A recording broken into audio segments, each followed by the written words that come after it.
Salut les amis, bienvenue ou revenue sur ma chaîne, ici Chris, j'espère que tu vas bien. Pourquoi est-ce que j'ai choisi un titre aussi dramatique, aussi intense pour cette vidéo? La raison, c'est parce que je pense que le Leica SL2S, c'est une caméra qui ne reçoit pas tout l'amour qu'elle devrait recevoir. Et en voici les raisons. La première raison, c'est le fait qu'elle n'a que, je dis bien que entre guillemets, 26 millions de pixels comparé à 47 sur le SL2. Qu'est-ce que ça veut dire ça? Ça veut dire que oui, la résolution du SL2 est meilleure que le SL2S, mais ça veut aussi dire que quand il y a de la faible luminosité, le fait d'avoir moins de pixels sur la même taille de capteur, ça permet aux pixels d'être un peu plus gros et de capturer plus de lumière. Donc en faible luminosité, et ça je l'ai remarqué, si jamais tu te poses la question, j'ai shooté des mariages avec le SL2 et le SL2S, et le SL2S te donne une meilleure qualité en faible luminosité. Donc tu auras moins de bruit, et d'ailleurs j'ai même testé en faible luminosité à 25 000 ISO. Faut le faire parce que je monte d'habitude jamais à 25 000 ISO, mais à 25 000 ISO, la qualité était encore bonne. Il y avait un petit peu de grain, et je dis bien grain et pas bruit, parce que le rendu que le SL2S te donne au niveau du bruit est très très bon. Je pense qu'ils ont vraiment fait un excellent travail.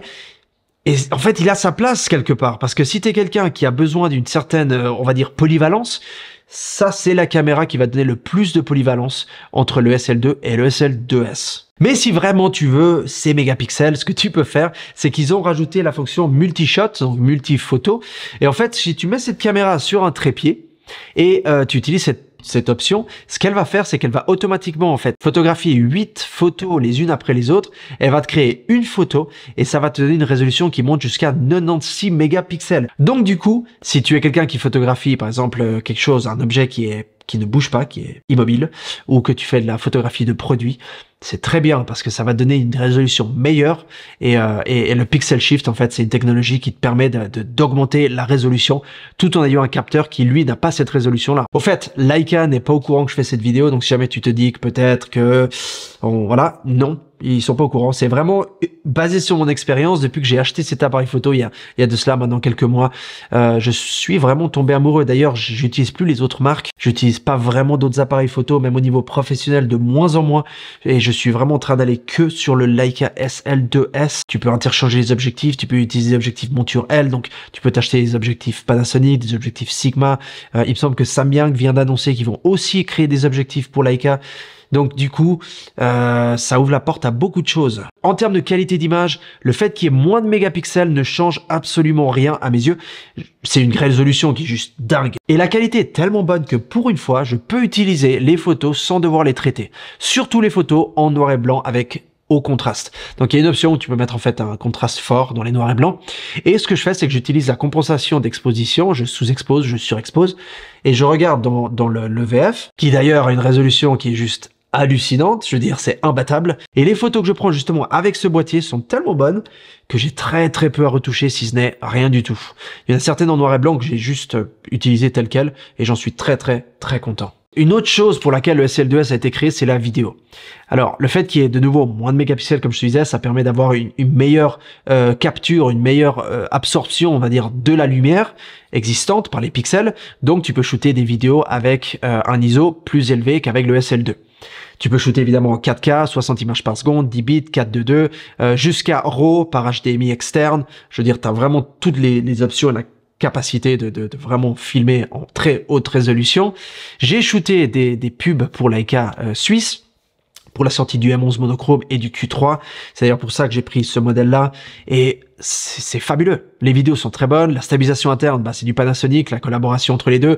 Je veux dire, c'est difficile de trouver mieux que Panasonic au niveau stabilisation interne. l'IBIS, c'est juste incroyable. Toutes mes pubs, je les ai shootées à main levée et il n'y a pas vraiment de tremblement bizarre. Donc, c'est génial.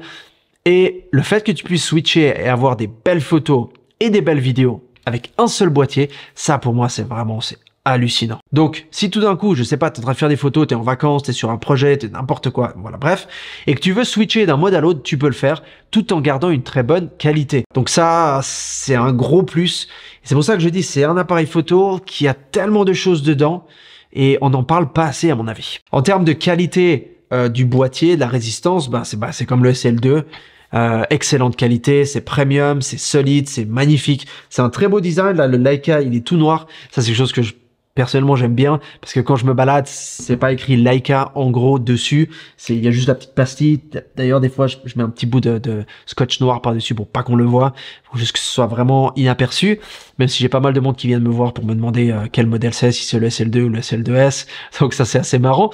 Mais en gros, excellente qualité de construction, donc au niveau de la qualité d'image, pour les vidéos, pour les photos et la construction, soit rien à redire. Alors oui, il est un peu plus gros qu'un appareil photo plus compact qu'on trouve aujourd'hui, mais c'est un appareil photo qui est aussi professionnel. Donc ça, c'est quelque chose que tu peux utiliser sur un shooting au niveau pro, c'est quelque chose que tu peux utiliser tous les jours, tu peux l'utiliser pour à peu près tout ce que tu veux. Voilà, donc ça c'est un petit peu ce que j'avais sur le cœur. Ce soir, je suis venu au studio, je me suis dit, bon bah écoute, je vais faire une vidéo, ça je peux te dire un petit peu ce qui me passe par la tête par rapport à cet appareil, pourquoi est-ce que je l'apprécie autant. Et si tu es en train de penser à t'acheter un Leica, je te conseille de jeter un coup d'œil au SL2S parce qu'il a beaucoup de choses à offrir. Voilà, je te retrouve dans ma prochaine vidéo. J'espère avoir répondu à toutes tes questions. Abonne-toi si ce n'est pas déjà fait, mets un like si la vidéo te plaît. Et à tout bientôt. Ciao.